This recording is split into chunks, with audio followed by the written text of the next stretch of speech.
Welcome to the inaugural CloudCon New Zealand. One of many, I should hope. My name is Robin Whittaker. I'm with Resultex. And this is the brainchild of Mark Ward, who is also a person from Resultex. Where's Mark? He's outside. He's too nervous to come in. And so we're hopeful that this is the first of several CloudCon sessions, and I'm really looking for your feedback about where we should take this. And at the end of it, I'm going to put a little bit of a straw man up at the end about where it could possibly go next. And I've been to a lot of conferences over the last couple of years, and they're almost all, 90% of them in Auckland, and it costs a lot of time to get there. It's interesting, the cab ride to and from the airport in Auckland costs more than the flight often, and you've got the traffic and the lost opportunity cost. So we decided that we'd do it in Wellington, and we've got a really good response to it. So I want to thank everybody for taking the 2 or so hours out of their day. And look, some people might know about Resultex, and this is not an opportunity for me to sell what Resultex do, other than to say that we're a services and capability company here in Wellington.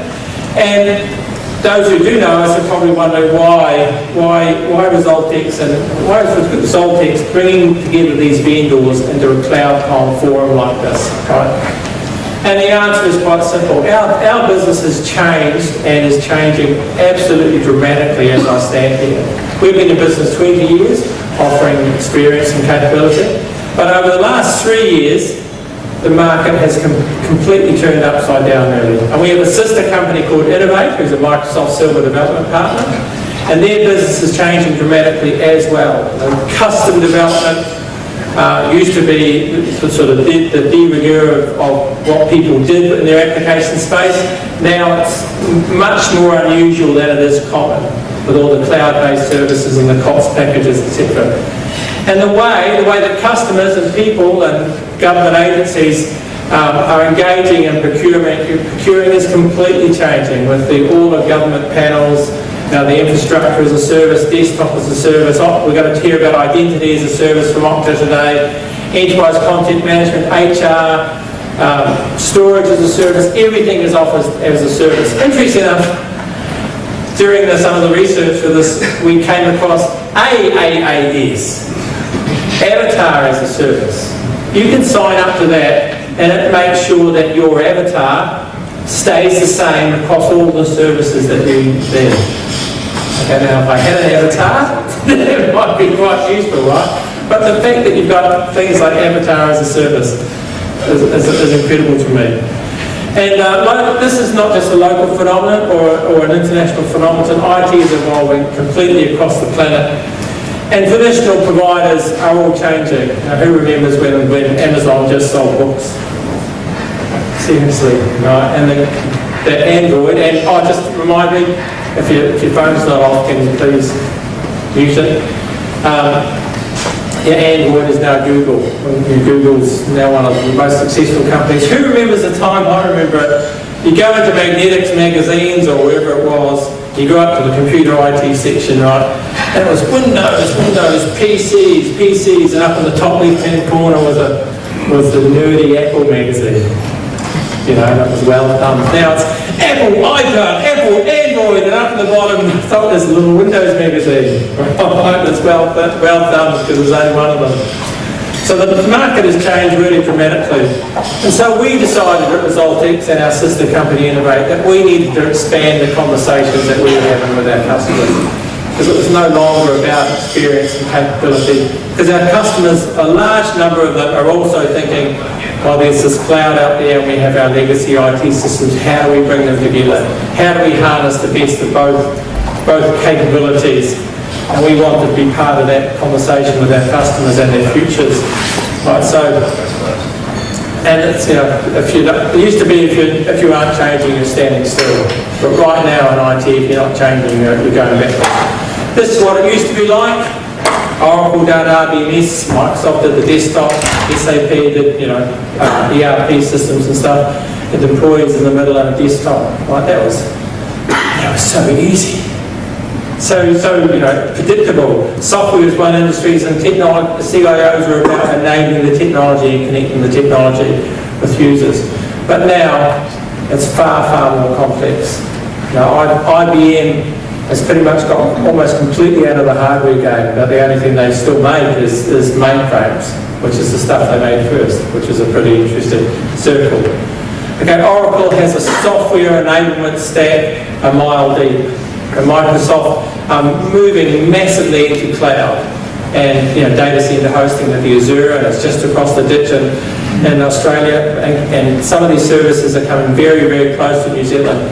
And interesting enough, I was just speaking to somebody before that the geographic separation is becoming less and less relevant. And one day, not too far away, the only people who will care about that are potentially sort of the CIOs. My kids don't have a clue where things are, and they don't care. They just want it, and they want it now. I'd wager that I have the most storage in my house than anybody here. Just by the way, right? You try backing 22 terabytes up through a 500k back channel somewhere. That's an interesting problem. And the software is eating the world. I've heard it also said that APIs are eating the world. Now, the interaction and interconnectivity between these discrete software applications in-house and in the cloud, that is what is bringing the cloud, is like, I'll rewind it slightly. Who has seen Interstellar? Yeah.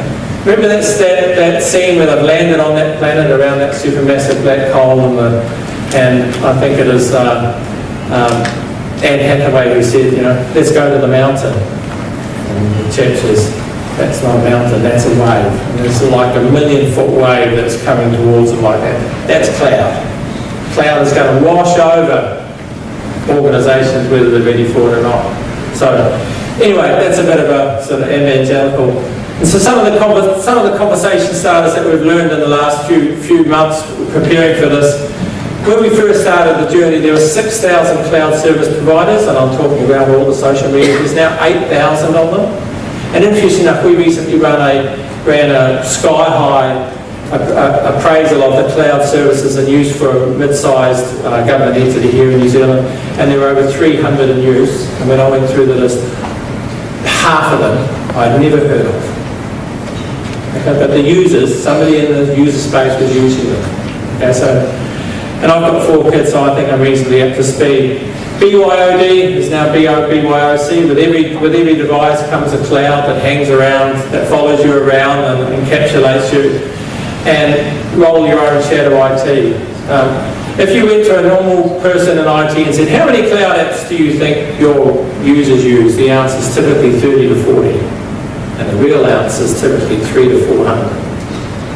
Okay, and that's being accessed outside. And you've got to think about the risk of those things. For example, you can say that cloud application is risky, we're going to block it. But the user will find another one that's less well known and potentially more risky. So is blocking it the right thing to do? They don't really care or know about the risks.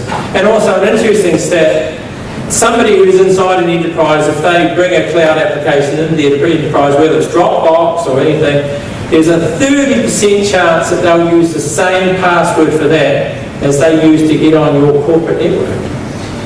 Okay, now, Tim Moriarty over there would never do that, but I know Tim Moriarty's name and I know where he works. So I know his username, I can guess that, and if I can hack Dropbox and get his password, then there's a 30% chance that I'll have access to IRD if I could get on the system. Okay, so that's a big issue. And where does the data go? How does it get there and where does it live? Things like, I think Xero, I was speaking to somebody before, if you use Xero, your financial data lives in the rack space, I think, in the US. Okay, most people who use Xero don't worry about that. But it's interesting that it's not here. So, and it's when you see all of these massive numbers of hacks that have gone on in the last 12 years, like Sony was completely brought to its knees for 10 days due to a massive breach. Okay, so it's not just the CIO that has to worry about that, but it's the board and the CEO and the risk assurance people and stuff. It's a big thing to consider. But the thing is that the people who are doing it are not doing it maliciously, they're your users, and it's a matter of embracing what they need to do and enhancing that and enabling that productivity for your organisation. So these are the speakers today. I just did a little bit of intro. First, I'll introduce these people as they come up one at a time, but the first one is Andrew Wiltshire. I had a look through Andrew's presentation. I have no idea what he's going to say. But there's some magnificent imagery in it, and it's just absolutely fantastic. Andrew's going to talk about tomorrow. So Andrew, please welcome to the stage.